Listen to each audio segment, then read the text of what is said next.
Tell me again. I did not hear. It was wailing so sadly. Nay, hush. Little one, for mother wants to know what they have to say. There. At my breast be good and still. What quiets you calms me too. They say that the source is poisoned, still. It seems pure enough for you. I shall bring them to shame.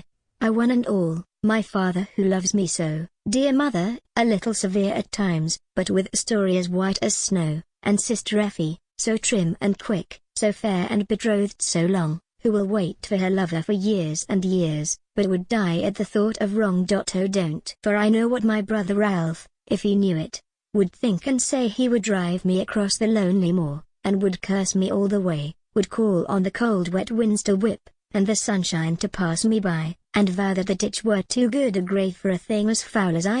And then there is Grandad, worn and white, who can scarcely speak or see, but sits in the sun in his wicker chair, with the Bible upon his knee. To him 'twould but sound like a buzzing hive if they talked to him of my fall. Yet I almost think that I dread his face, turned heavenward, more than all. We have never been either rich or poor, but a proud, stiff yeoman stock. And to think that I am the first to bring sin scab on a cleanly flock. The pet lamb, too, as they call me still, the dearest of all their dears. Hush, little one. But you well may wail, suckled not upon milk, but tears. He never will marry me now, that's sure. Who takes a wife with a stain? How we used to sit in the bluebell wood, and roam through the primrose lane, and I was thinking of someone else, while the nightingale trilled above. He alone, I think, will forgive me though. Such a wonderful thing is love. Do you think I do not foresee it all? A mother and not a wife, a babe but without a father still, and the lack and the shame for life, the nudge and the sidelong sneer, in church, at market, year out, year in. But what would you have me do to escape the wages of my sin? Give up the child? To whom? To what? To honest and kindly folk who have never a chit of their own and long for a wee thing to kiss and stroke, who will call it their own, will rear as such, will teach it to lisp and pray. He will find the money for that and more. There is nothing he will not pay. Pay?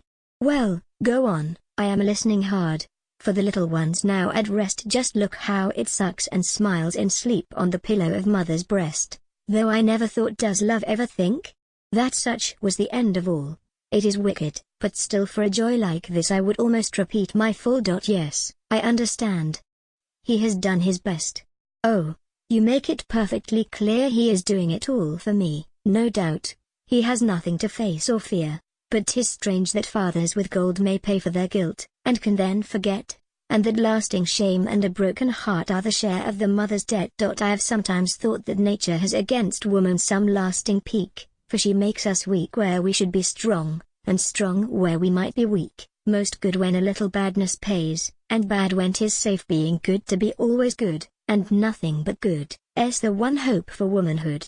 And I then should be good, or seem to be, which is pretty well much the same, should hold up my head with the straightest then, and be shocked at a sister's shame, be called by the vicar his model maid, be kissed by the vicar's wife, and maybe marry an honest man, and be happy and loved for life. The hollyhocks now up the garden walk are flowering strong and straight, the bees are out in the minette, and the moss rose lingers late, the orchard reddens, the acorn cups are thick neath the pollard oak, and up from the old red chimney stack curls the first blue autumn smoke. The kine from the lowland are trailing home, and file betwixt shed and rick, in the wide brown bowls on the dairy shelf the cream lies smooth and thick. I can hear the geese in the farmyard pond, I can see the neat new thatch. Now what if I went there brave and bold, and took courage to lift the latch? They never would know, they would cluster round, they would drag me in through the door, would fondle and cuddle, and hug and kiss, and pull me down to the floor, and who should kiss first, and who kiss last, would be all they would think of then. And at night we should all thus kneel and pray, and I too should say, Amen. They never would know, but I should know, and, when they were all asleep, I should lie awake through the long dark night, and wonder, and sob, and weep, through the dear sweet bitter detested past would my wavering fancy roam, and at dawn I should learn to smile again, for at least I should be at home. And where would it be? I must not ask, for I'm to be strong and wise, if well or ailing, alive or dead, what color its hair and eyes, never knit a sock for its little feet, to the end never know its name. There's a shamelessness yet more shameful far than the worst abyss of shame. Well, you see I am going. And where? Why, home. Yes, straight unto father's door, with this telltale thing in my warm weak arms, right over the windy moor. I shall tremble and stammer and halt, no doubt, and look like a thing accursed, and so double my fault by my helplessness, and then I shall know the worst. If my mother scolds, I will bow my head; if my sister shrinks, I will weep; if my brother smites, I will let him smite, for a sin so dark and deep. But what if my father rises up, and drives from the door? What then? Well, then I will go to the Father of all who pardoned Magdalene,